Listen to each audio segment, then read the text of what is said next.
आ की मेरी जान को करार नहीं है, ताकते बेदाद इंतज़ार नहीं है। आज हम दीवान गालिब की गज़ल नंबर 170 पढ़ने की कोशिश करेंगे।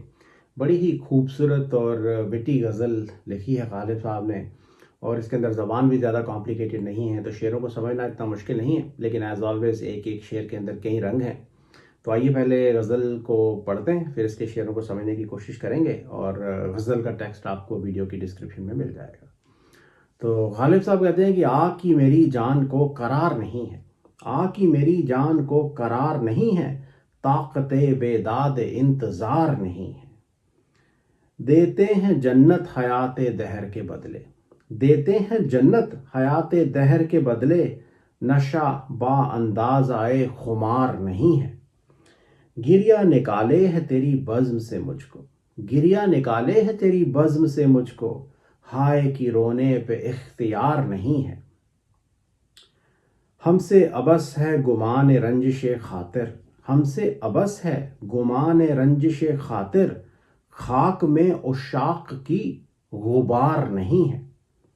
दिल से उठा लुत्फ़ जलवा हाय मानी, दिल से उठा लुत्फ़ जलवा हाय मानी, गैर गुल आईनाए बहार नहीं है।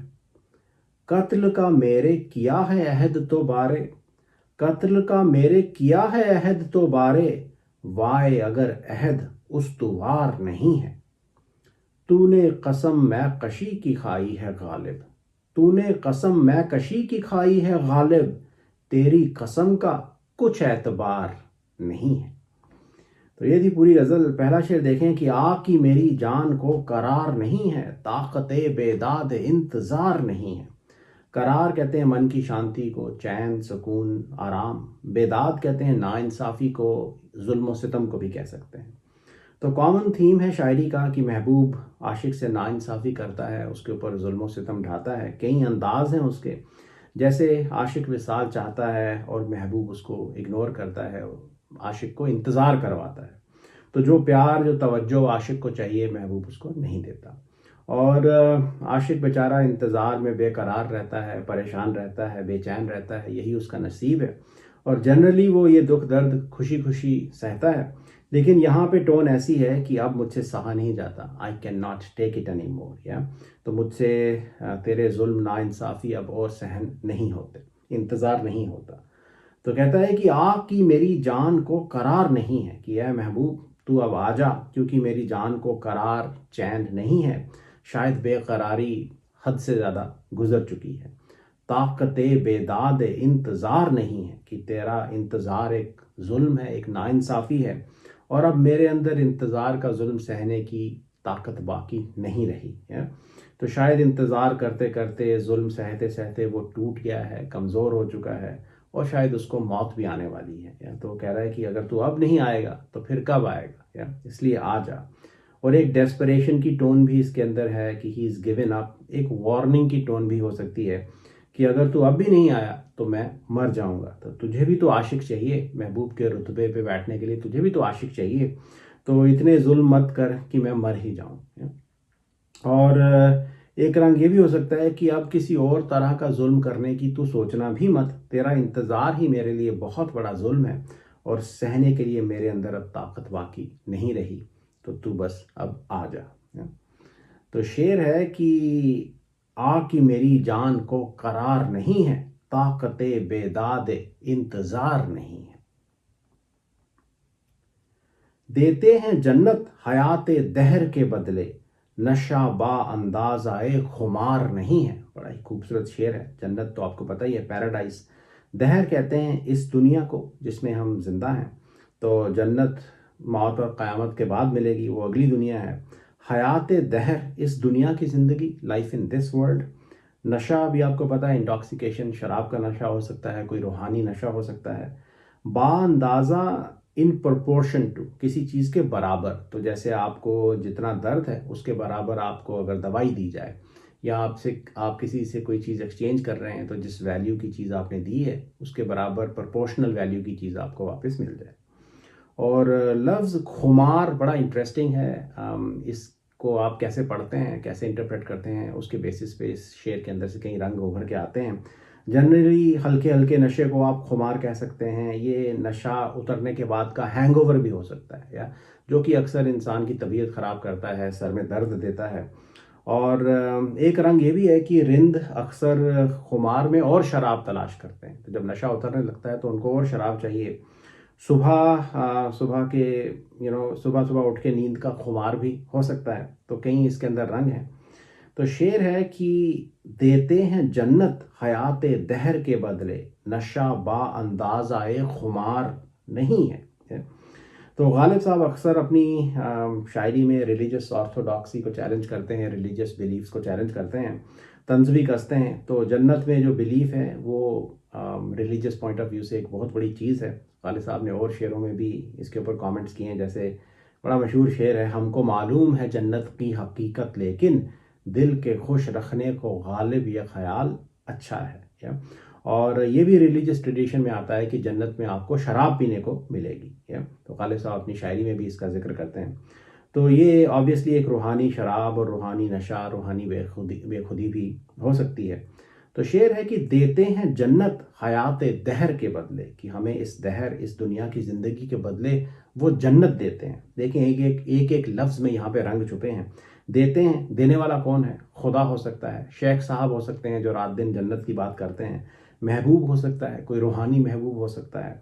ओपन एंडेड है और यही शेर की खूबसूरती है। तो स्ट्रेट फॉरवर्ड रंग शायद ये है कि खुदा है या रूहानी महबूब है। देते हैं जन्नत हयात दहर के बदले, नशा बा अंदाज आए खुमार नहीं है। तो लिटरल मीनिंग दूसरी लाइन का ये है कि जो नशा हमें वो दे रहे हैं वो खुमार के प्रोपोर्शनल नहीं है, खुमार की बराबरी नहीं कर सकता। या तो जितना हमें खुमार है, जितना नशा हमारे खुमार को या हमारे खुमार के बदले हमें मिलना चाहिए, उतना नहीं मिल रहा है। अब इसके अंदर रंग देखें। खुमार का मतलब जैसे मैंने कहा हैंगओवर हो सकता है। तो एक नेगेटिव सेंस में इसको आप पढ़ सकते हैं कि इस दुनिया में इतने जुल्म सितम हमने सहे हैं कि इनका खुमार, इनका हैंगओवर हमेशा हमेशा के लिए हमारे साथ रहेगा, हमारे दिल पे रहेगा। और इस ज़िंदगी के दुख का एहसास जन्नत में जाके भी कम नहीं होगा। और जन्नत के सुख, ऐश व इशरत, शराब, नशा भी इस ज़िंदगी के दुखों की बराबरी नहीं कर सकता। इफ़ेक्टिवली इतने दुख मैंने ज़िंदगी में सहे हैं कि जन्नत में जाके भी मैं इन दुखों को नहीं भूलूंगा। तो अगर इस दुनिया के दुखों के बदले आप हमें जन्नत दे रहे हैं तो ये बराबर का सौदा नहीं है। तो जन्नत के सुख जो हैं वो इस दुनिया की ज़िंदगी के गमों के सामने कम है। तो this is not a good bargain. तो एक तंज भी हो सकता है कि वाह वाह क्या सौदा आप हमारे साथ कर रहे हैं। जैसे जन्नत में जाके मैं यहाँ के दुख भूल जाऊँगा। मैं इतना परेशान हूँ इस ज़िंदगी के दुखों से कि शायद वो जन्नत के प्रॉमिस के ऊपर विश्वास ही नहीं रखते। आप ये रंग भी इसके अंदर हो सकता है। तो जन्नत के ऐश के वादों के या तो के ऊपर वो यकीन नहीं रखते। और स्ट्रेट फॉरवर्ड ये है कि उनको लगता है कि जन्नत के जो सुख हैं वो भी मेरी दुनिया के दुख मुझे नहीं भुला सकते। एक रंग ये भी हो सकता है कि उनकी नॉर्मल स्टेट ही नशे की है। तो शराब के नशे में वो शराब के नशे में ही वो होश में रहते हैं। तो रूहानी नशा भी हो सकता है। और खुमार आ रहा है मतलब नशा उतर रहा है। और उनको वापस होश में आने के लिए अब और शराब चाहिए। जो शराब उनको दी जा रही है वो काफ़ी नहीं है। तो दुख दर्द, इस दुनिया के दुख दर्द उनको हमेशा चाहिए। आशिक को दर्द में लज्जत मिलती है, ये तो कॉमन थीम है शायरी का। तो इस ज़िंदगी के दर्द में ही उसको लज्जत मिलती है। यही वो नशा है जो उसको चाहिए। मौत और जन्नत इस नशे को उतार देगी। तो जो उसको मंजूर नहीं है, इसके बदले जन्नत के सुख की शराब उसको नहीं चाहिए। जो इस दुनिया के दर्द में महबूब के हाथों जुल्म सितम सहने में मज़ा है, वो उसको जन्नत में नज़र नहीं आता। और एक इससे मिलता जुलता रंग ये है कि ये दुनिया जन्नत से अच्छी है। यहाँ पे शराब है, महबूब है, सोज़े गम है, हमारी वहशत है। लेकिन अफसोसन इस दुनिया की खुशी, इस दुनिया का नशा हमें बहुत कम टाइम के लिए मिलता है। फिर हमेशा हमेशा के लिए जन्नत में रहना पड़ेगा।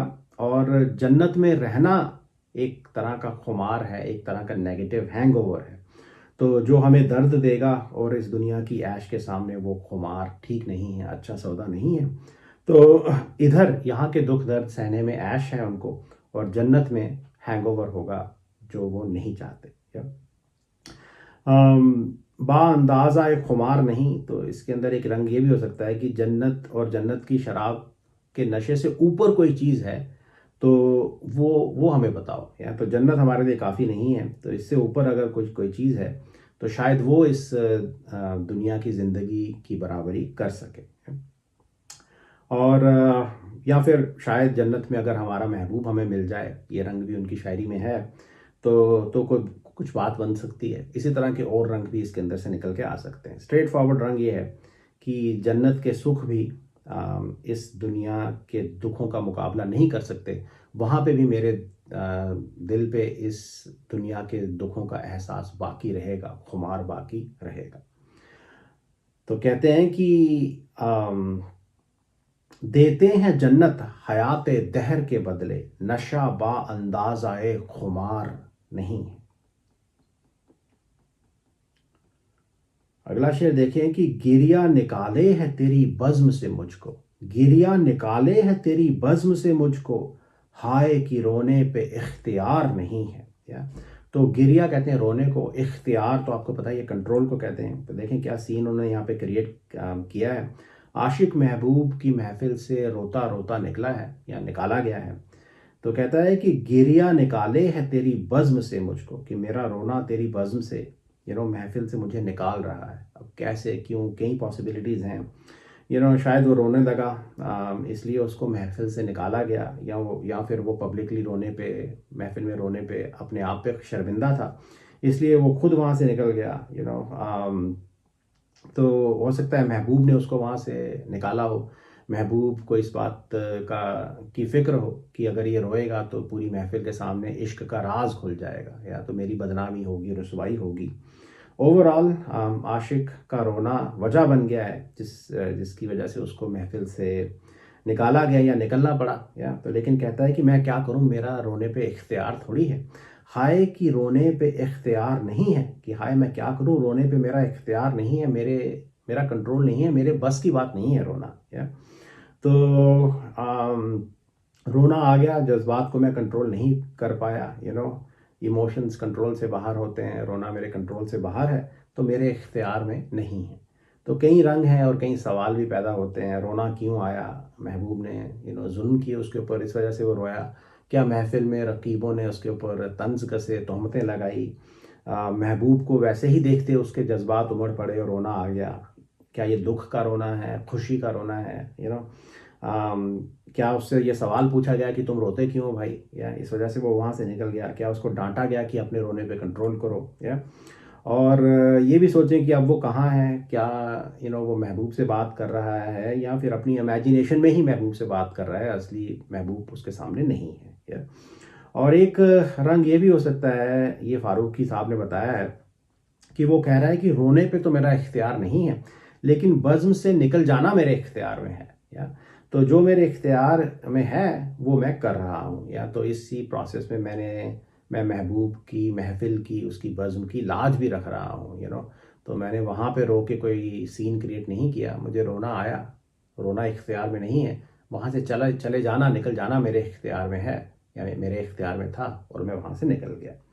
तो ओवरऑल एक इमोशनल मंज़र है, दुख का, जज्बात का, रोने का, बेख्तियारी का, हेल्पलेसनेस की टोन तो है ही कि मेरे इख्तियार में थोड़ी है रोना।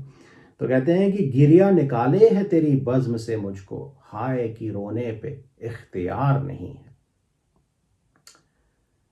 तो अगला शेर भी बड़ा इंटरेस्टिंग है। कहते हैं हमसे अबस है गुमान रंजिश खातिर, हमसे अबस है गुमान रंजिश खातिर, खाक में उशाक की गुबार नहीं है।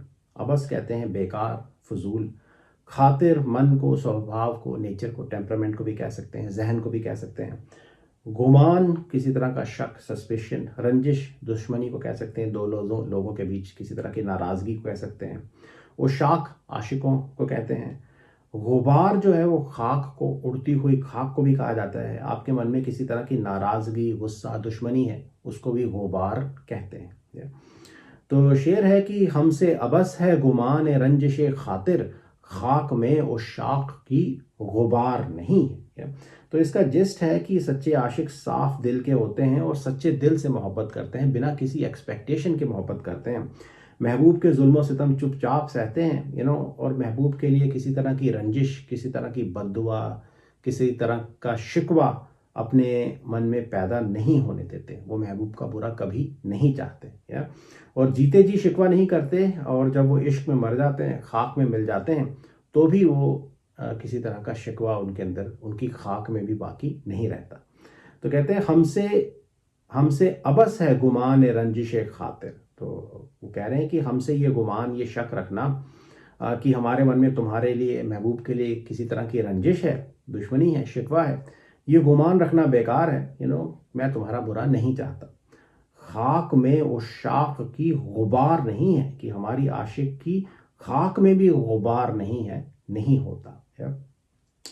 तो इसके अंदर भी दो तीन रंग हैं कि अगर गुबार का मतलब गुस्सा, नाराज़गी, शिकवा है, तो आशिक कह रहा है कि तो आशिक इश्क की आग में जल के मर गया है, या तो खाक में तब्दील हो गया है, और वो कहता है कि मेरी खाक तक में गुबार या नाराज़गी, रंजिश नहीं है। जीते जी तो थी ही नहीं, अब जब मैं इश्क में जल के मर गया हूँ तो मेरी खाक तक में कोई गुबार, तेरे लिए कोई रंजिश नहीं है, या तो मेरी बनावट, मेरे नेचर में ही ये नहीं है कि मैं तुझसे या महबूब से कोई शिकायत रखूं। या तो ये गुमान करना कि मेरे दिल में ऐसी कोई शिकायत है तुम्हारे लिए, ये गलत है, ये बेकार है। या तो उम्र भर जुल्म सहने के बाद भी मैं तुम्हारे लिए बुरा नहीं चाहता।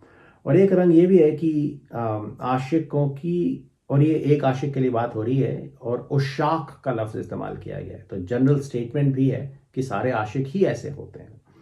और आशिकों की खाक में खाक नहीं है, ये रंग भी उभर के आता है, जिसका मतलब यह है कि आशिक यहाँ पे कंप्लीटली फना हो चुका है या फना हो चुके हैं। या तो इश्क की आग में इस कदर जल के फना हुए कि उनकी राख में या खाक में भी खाक बाकी नहीं है। या तो नथिंग रिमेन्स ऑफ द आशिक और द लवर्स। या तो इसलिए वो कह रहे हैं कि ये गुमान करना कि मैं अपने मन में तुम्हारे लिए कोई दुश्मनी पाले हुए हूँ, ये बेकार है, गलत है। मेरा बचा ही कुछ नहीं तो रंजिश कहाँ से होगी। या तो मेरे साथ साथ रंजिश की पॉसिबिलिटी भी खाक में मिल चुकी है, और इस खाक में खाक भी बाकी नहीं। या इससे एक और शेर भी याद आया गालिब साहब का कि जला है जिस्म जहां दिल भी जल गया होगा, कुरेदते हो जो अब राख जुस्तजू क्या है। तो ये शेर था कि हमसे हमसे अबस है गुमान रंजिश खातिर, खाक में उशाक की गुबार नहीं है।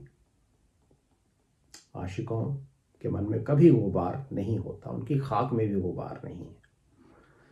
दिल से उठा लुत्फ़े जलवा हाय मानी, दिल से उठा लुत्फ़े जलवा हाय मानी, गैर गुल आईनाए बहार नहीं।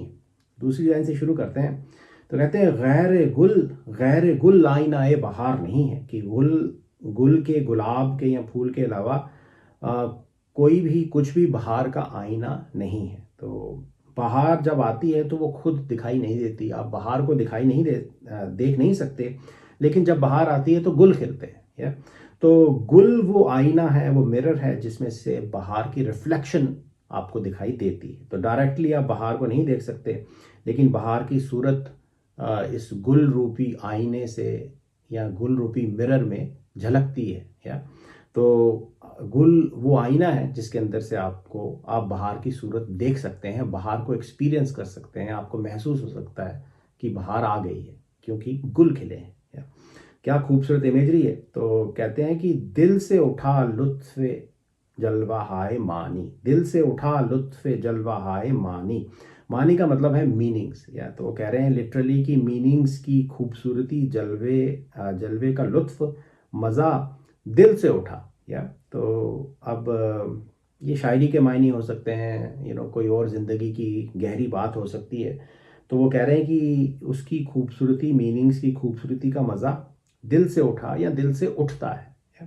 दो तीन रंग हैं। तो एक ये कि आपके दिल में वो बात लगती है। या तो जो मेरी शायरी के अंदर जो मीनिंग्स हैं, उनका जलवा आप अपने दिल से एक्सपीरियंस कर सकते हैं, लुत्फ़ उठा सकते हैं।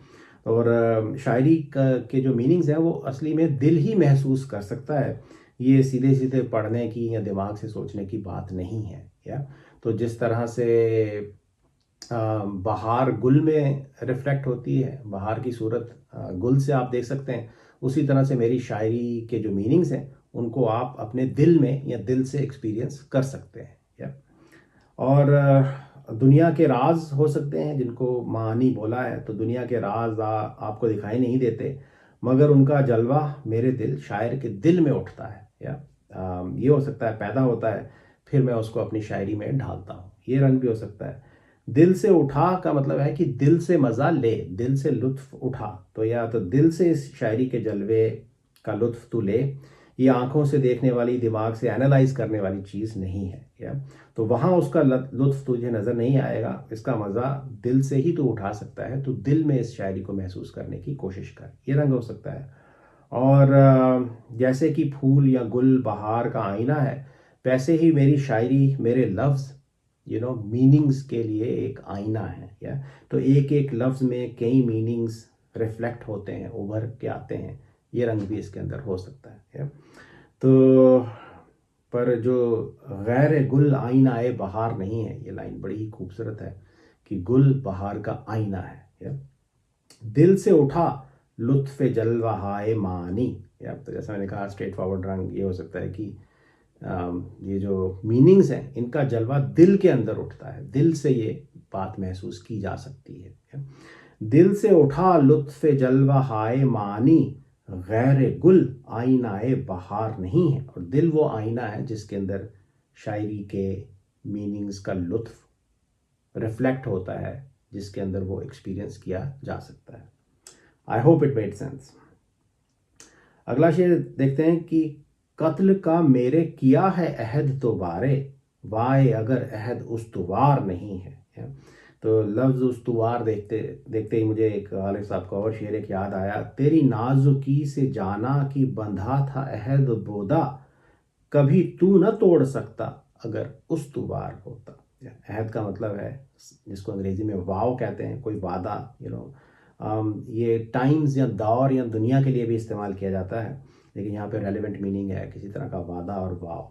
बारे का मतलब है फाइनली, या फाइनली उसने ऐसा किया। उस्तुवार कहते हैं फर्म, पक्का, जैसे पक्का वादा, पक्का प्रॉमिस। या तो कत्ल का मेरे किया है अहद तो बारे, कि फाइनली उसने मेरे कत्ल का अहद तो किया है, वाए अगर अहद उस्तुवार नहीं है।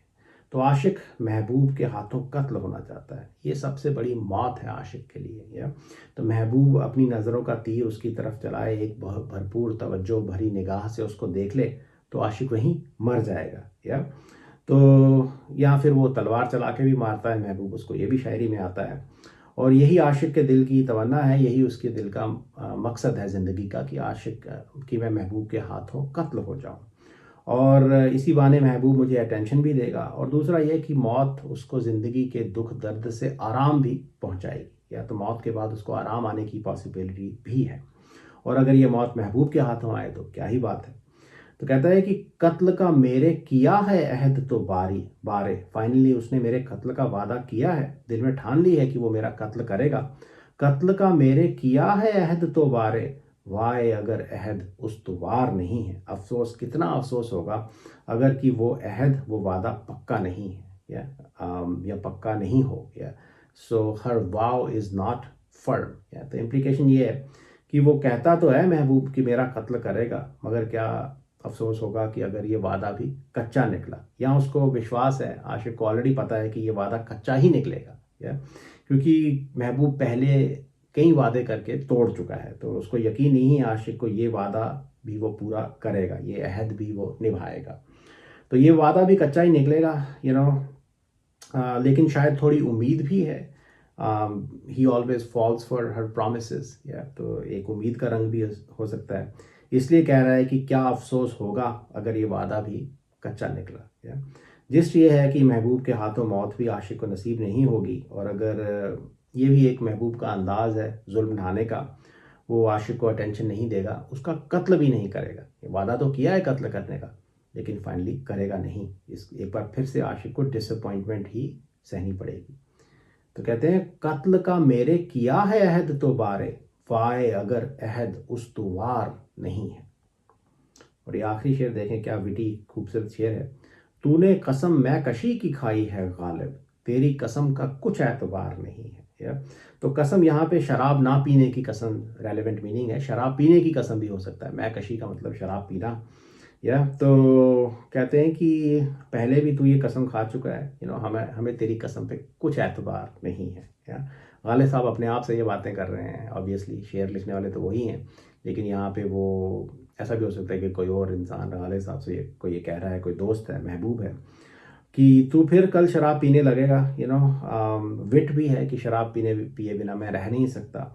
और टोन से ये ऐसा भी हो सकता है कि शायद एक दिन भरपूर शराब उन्होंने पी ली है, उसके बाद फिर वो तौबा कर रहे हैं कि अब मैं शराब नहीं पीऊँगा, और सामने से उनको कहा जा रहा है कि तेरी कसम पे हमें एतबार नहीं है, तो कल फिर से शराब पीने लगेगा। या तो अपने आप को कोस रहे हैं, मजाक के मूड में हैं, कई रंग इसके अंदर हो सकते हैं। या तो स्ट्रेट फॉरवर्ड है शेर। तो कहते हैं तूने कसम मैं कशी की खाई है गालिब, तेरी कसम का कुछ एतबार नहीं है, तो फिर से कल शराब पीने लग जाएगा। तो और लाइफ की कई सिचुएशंस में ये शेर एप्लीकेबल हो सकता है। तो ये थी पूरी गज़ल। I hope it made sense. Thank you.